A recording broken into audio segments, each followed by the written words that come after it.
Well, as those of you who come regularly know, I always like to start with a little humor, just so we can kind of breathe and relax, maybe have a chuckle if I'm lucky. Although my jokes are not always that good. And my topic is sleep, rest. So that's kind of a little tough one for humor. But here's what I came up with, jokes about sleep and rest. Here's an interesting definition of consciousness, I thought. That annoying time between naps. There's a couple of interesting mysteries about sleep people have been pondering for decades. Why is it that at night you can't find a comfortable position to sleep, but in the morning every position is comfortable? That's so true. Also, why do people who snore always fall asleep first? Also, deep mystery. Here are some riddles for you. Where does a spy sleep? Under cover. All right, under cover. All right, we're on a roll here. What do you call a sleeping bull? A bulldozer. Okay, now you're on to it. Where do fish sleep? Where do fish sleep? Huh? In a riverbed. In a riverbed. Somebody had it pretty close. In a riverbed. And I like this one. What do you call a sleepwalking nun? A sleepwalking nun. I don't think you'd get this one. A Roman Catholic.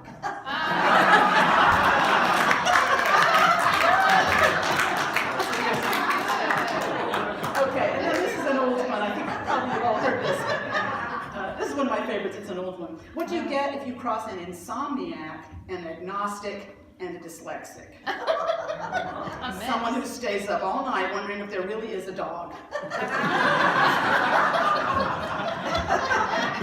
Jokes about sleep.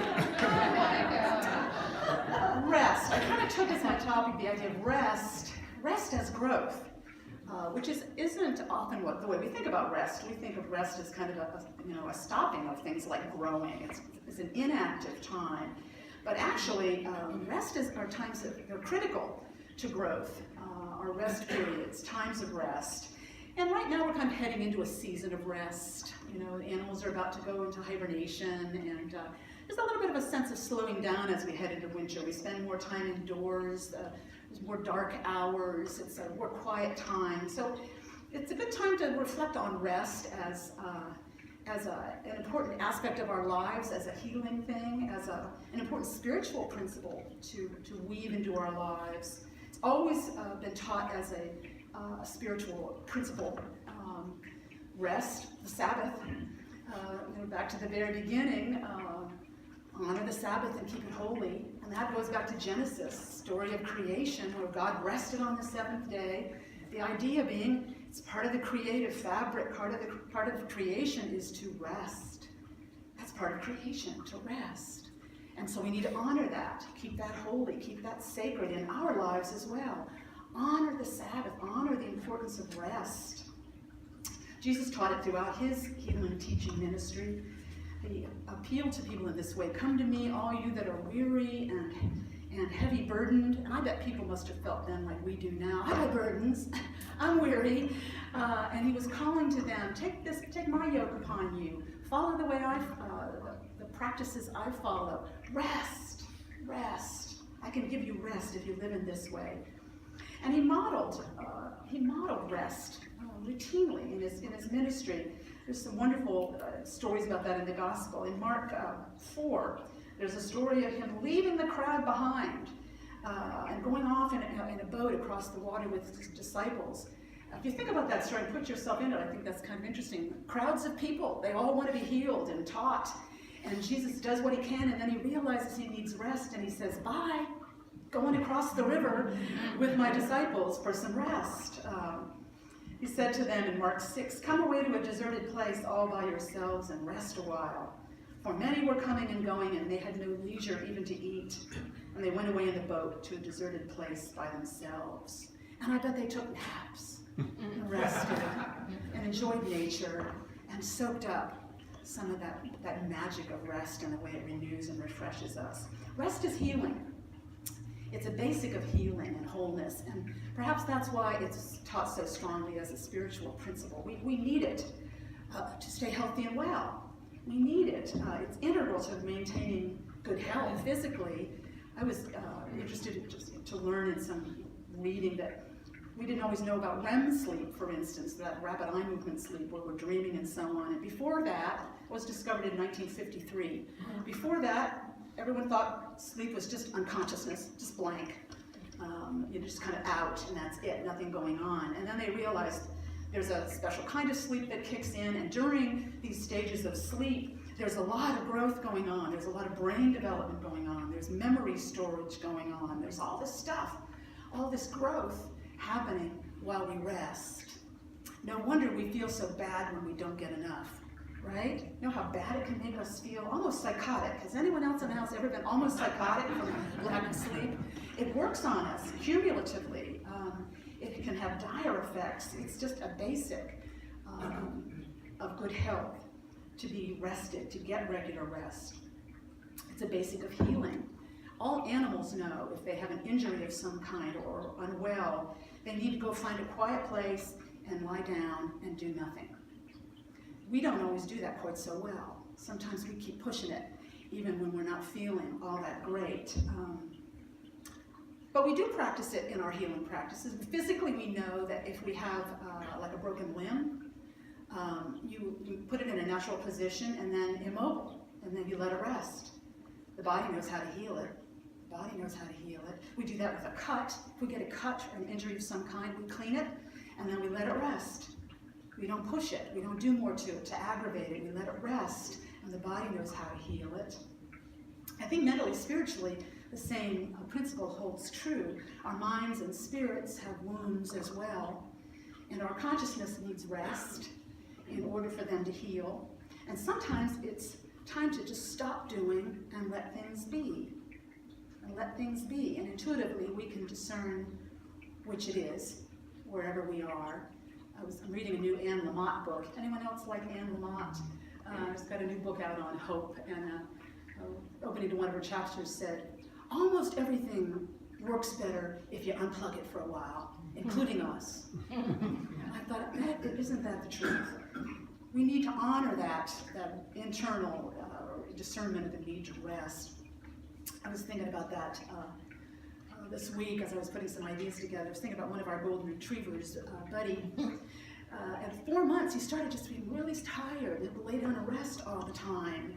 And we finally figured it out with the help of our veterinarian expert friend, Michelle Harkey, who said, you know, this could be panosteitis. Never heard of that before. It's growing pains. It's growing pains in dogs. People get growing pains sometimes, yes. And in dogs, it kicks in at about 4 months, if it happens, which Buddy was. And then they grow out of it, thank God, by about 1, which is exactly what happened. But during that period where we're going to puppy classes and we're doing this and we're walking, and Buddy would have to lay down a lot. And whenever he'd feel tired, he'd just lay down. It could be in the middle of a class, it could be on a walk, it could be anywhere. He'd lay down and rest because he had growing pains. You know, I think it's kind of like that for us. I think we have mental, spiritual growing pains for a lot of reasons. Maybe we've been doing too much, or maybe we've been through a tough time and it's catching up with us, and we need to unplug for a while. We need to rest. We need to lay it down. Thich Nhat Hanh talks about our habit of struggle. Our habit of struggle, that it can take some practice learning to lay that down. We forget how to rest. We forget how to lay it down. And how important it is, those times when we unplug. And sometimes they're extended periods, and I suspect there's many of us in this room who have had periods like that, when we just knew we needed to rest for a while. We needed to unplug and stop.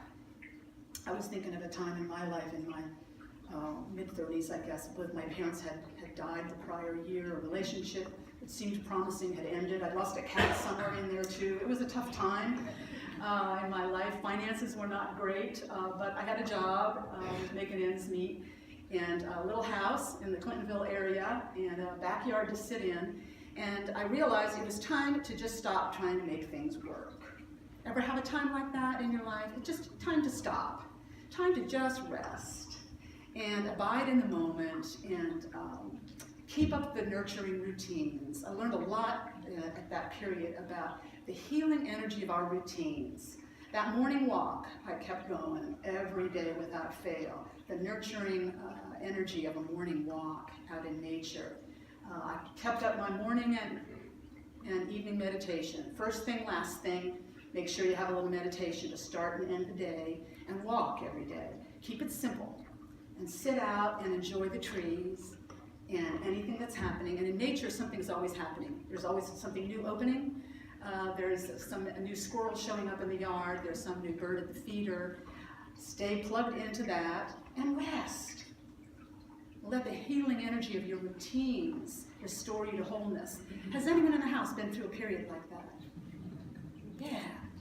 And we know when we're there. We know when we're there, when we have that inner discernment.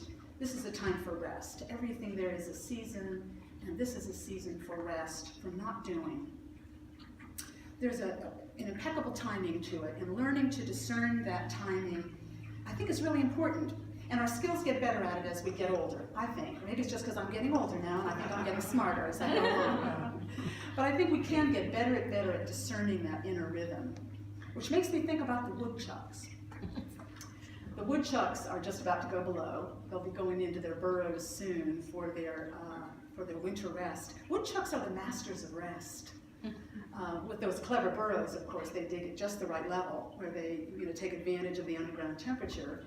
And there are different rooms down there to keep them clean and tidy. They've got their birth room, their bathroom, and the different levels for different rooms. And the one they rest in, hibernate in, stays at a certain temperature. I think it's 54 or something like that underground, all through that 3 or 4 month period. They're very clever. It's a very clever survival strategy to get through the toughest of winters. When there isn't much to eat or anything, they can sleep. They can sleep through it, and they can lower their body temperature and their heart rate. They are masters of rest. And their timing is perfect. Instinctively, they know when it's time to go down into the burrows, and instinctively, they know when it's time to reemerge and reproduce. And the timing is perfect. It's a narrow window, I understand from reading about it. The babies must be born at just the right time. If they come up too soon and the babies are born too early in the spring, there isn't enough to eat, and there isn't enough for the mother to be able to feed the babies. If the babies are born too late in the spring or early summer, then they won't have enough time during the growing season to stoke up for the following winter. And if they don't go in stoked up, they might not make it through the winter. Timing is perfect. It's so important. May our timing be as good. Knowing when are the times for us that we really just need to lay it down. We need to unplug. We need to rest. We need to honor the rhythm of that. And it's a very intuitive thing. How to rest. Jesus was, I think, the master of teaching people true rest. The absolute heart of rest is to rest in God, is to let God do the work, to hand it over. He said, it's not I, but the Father within that does the work. John 14, not I, but the Father within. That takes the heat off, does it not? If we can do that, hand it over, let God do the work in us, that's a tremendous kind of rest. They have a lot of teachings about this in Buddhism as well. I've benefited a lot from writers like Thich Nhat Hanh and others. And they would call it resting in the now. They would talk about it as mindfulness. Where is God available to us? Where's the power and presence and peace and love available to us? It's always now. It's not going to be in the future. It's not in the past. It's always right now. And in Buddhism, the big practice is mindfulness. Right here. Thich Nhat Hanh has a lovely little writing called Rest in the River. And it describes letting ourselves rest as like being a pebble that someone throws into a river and it just falls down. No effort, no strain. Finding the easiest way, just falls down to the bottom and it just rests there. And the water flows around and over it. That kind of rest. He said, allow yourself to be like that pebble at rest. That pebble is resting at the bottom of the river, and the pebble does not have to do anything. I'm not always always able to rest like that, are you? And I think that's the kind of rest we want to do. It's resting in God. It's resting in goodness. Thich Nhat Hanh says we can stop and establish ourselves in the present moment. And it's so good for us when we can do it.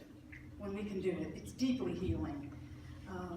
When we can rest that way, we are in touch with God, with goodness, with sweetness, with beauty. And it heals us, and it grows us from the inside out. I'm reading a new book called, it's been around a while, Buddha's Brain. I don't know whether any of you would have read it. Rick Hanson's the author.